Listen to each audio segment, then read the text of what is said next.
And welcome back to my channel. तो आज हम अपनी स्टोरी का पार्ट 3 एक्सप्लेन करेंगे, लेकिन उससे पहले सब्सक्राइब कर लो यार। ये बहुत ही मोस्ट सबसे ज़्यादा फ्री की चीज़ है, इसको भी ना करोगे तो क्या फ्री में करोगे। चलो सब्सक्राइब करो जल्दी जल्दी। खैर स्टोरी वहीं से स्टार्ट होती है जहाँ पर जितने भी हमारी हीरोइन के कलीग हैं वो उसे नीचे निगाहों से देख रहे होते हैं। यहाँ तक कि जो उसकी हेड है वो भी उसको अजीब सी निगाहों से देख के वहाँ से चली जाती है। फिर हमारी जो हीरोइन है जब घर पे आती है तो हमारे सीईओ ने उसको एक कहते तुम्हारा दिन कैसे गया, उसको हैंडल करता है। फिर कहता है अच्छा चलो मैंने तुम्हारे लिए खाना बनाया, जल्दी जल्दी खाना खाओ। जब वो खाना खाती है तो वो तो कुछ नहीं कहती, वो पूछता है कैसा बना है, और उससे उसके जवाब देने से पहले ही ना उसका खाना मतलब खाना उठा के खाने लगता है। वो तो बेचारा खा ही नहीं पाता, थूक देता है, इतना गंदा बनता है। कहते तुम कैसे खा रही हो, ये तो बहुत ही गंदा बना है, अब हम क्या खाना खाएंगे, ये तो खाने लायक भी नहीं है। जिस पे हमारी हीरोइन एकदम बॉक्स निकाल के देती है कि आज हमें जो लंच में मिला था ना वो मैं तुम्हारे लिए ले आई हूँ। मतलब उसे 2 बॉक्सेस एक्स्ट्रा मिला था वो, जिसे बताते हैं अच्छा तुम ये मेरे लिए रख लाई हो। खैर यहाँ ना पता एक वो क्रैब जैसा दिख रहा था। मतलब देखो मैं तो बहुत बड़ी वेजिटेरियन हूँ, तो मुझे तो बहुत ही अजीब से लगते हैं ये सीन देखने में। मैं तो कुछ भी नॉन वेज देखना मेरे लिए तो पॉसिबल होता ही नहीं है। आप लोगों में से कौन कौन वेजिटेरियन जल्दी कमेंट में मेंशन करो। खैर वो दोनों अपना लंच करते हैं, उसके बाद वो दोनों थोड़ा बाहर टहलने के लिए निकलते हैं।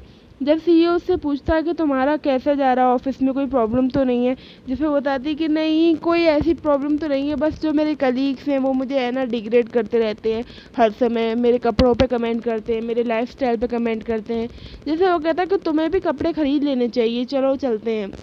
वो कहती है कि नहीं नहीं यहाँ मैं कहीं स्टॉल पे से कपड़े ले लूँगी, या मॉल वगैरह में तो बहुत महंगे मिलते हैं।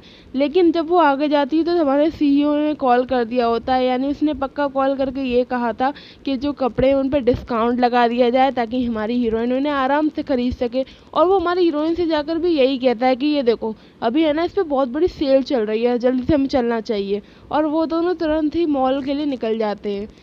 हमारी हीरोइन तो घर पे आके बड़ी खुश होती है कि कैसे कि मतलब इतने महंगे महंगे ब्रांडेड कपड़े अपने देखो कितने अच्छे सस्ते मिल गए और पैसे भी बच गए, मतलब सब कुछ सही हो गया, पैसे भी कम गए और कपड़े भी ब्रांडेड आ गए।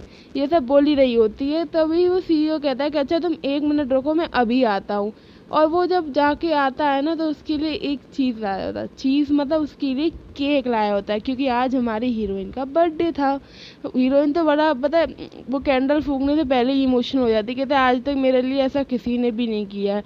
और फिर वो लोग कैंडल फूकते हैं, केक कट करते हैं, और उसकी वजह से केक जब खा रहे होते तो हमारी हीरोइन के लिप्स के कॉर्नर पर थोड़ा सा केक लग जाता है। लेकिन हमारा जो हीरो है ना वो उसको ऐसे हाथ से वाइप थोड़ी करेगा, वो तो उसे किसी कर लेता है, जिसपे हीरोइन थोड़ी तो शॉक रह जाती है कि ये क्या हुआ। फिर सीईओ ना उसको लेके रूम में आ जाता है और वो एक दोनों बेड पे गिर जाते हैं, जिसमें उसे हीरोइन रोकती भी है कि हमारा कॉन्ट्रैक्ट रिलेशनशिप था। जिसपे सीईओ कहता है कि मुझे लगता है कि हमें इस रिलेशनशिप को एक मौका देना चाहिए, तुम्हें नहीं लगता। जिसपे वो भी मान जाती है और फिर वो दोनों ना साथ में नाइट स्पेंड भी करते हैं।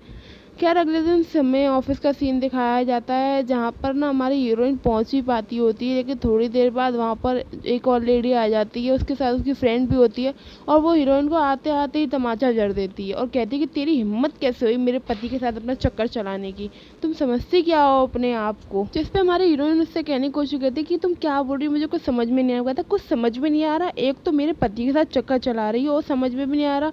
वो कहती है ऐसा कुछ भी नहीं है। जिस पे उसकी दोस्त आए आती है अच्छा ऐसा कुछ नहीं तो इतने ब्रांडेड और महंगे कपड़े कहाँ से आए। हीरोइन बोलती है कि ये उसके मेरे हस्बैंड ने दिलवाए हैं। यहाँ तक कि जो उसकी हेड थी वो भी चूकती नहीं कि हम सबको बताए कि यहाँ क्या चल रहा है, वो तुम्हें सबसे अलग ट्रीटमेंट देते हैं। हीरोइन वहाँ से जाने की कोशिश करती है कि तुम क्या बकवास कर रहे हो, लेकिन वो तो भैया उसे जोड़ी डाल दी है। तब तक वहाँ मैनेजर आ जाता है, वो कहता है कि तुम पागल हो गई हो कि क्या कर रही हो। जिसमें कहता है अच्छा चक्कर तुम चला रहे हो, मैं पागल हो गई हूँ। तो वो कहता है ऐसा कुछ भी नहीं है, तुम्हें गलत इन्फॉर्मेशन दी है। वो कहती है अब तुम इसको मेरे सामने डिफेंड भी कर रहे हो, तुम क्या कितने बड़े बेशरम आदमी हो। जब वो समझाने की कोशिश करता है, लेकिन बच्ची कुछ ही घी ना आग में उसकी दोस्त डाल रही थी कि हमें क्या पता नहीं है तुम इसके सारे खर्चे उठा रहे हो, महंगे महंगे कपड़े ये सब इसकी औकात से बाहर है, ये सब तुम दिलवा रहे हो। जिसको कहता है अरे तुम तो चुप हो जाओ कम से कम। यहाँ तक कि वो तो ये भी बोल रही थी कि हमें हेड ने सब बता दिया है।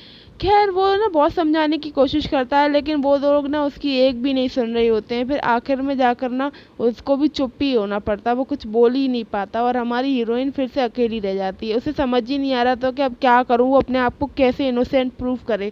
क्योंकि वो दोनों चुड़ैलें तो अब उसे छोड़ेंगी नहीं, उसको ब्लेम करेंगी, ऊपर से उसको कहीं मार ही न डाले, मतलब ऐसे अत्याचार कर रही थी उस पर। लेकिन तभी हीरो की एंट्री होती है, यानी हमारे सीईओ की एंट्री होती है। वो कहता है मैं हूँ इसका हस्बैंड, और मेरे कहने पे इसको स्पेशल ट्रीटमेंट मिल रहा था। हमारी हीरोइन तो गले से लिपट जाती है उसके और एकदम इमोशनल हो जाती है।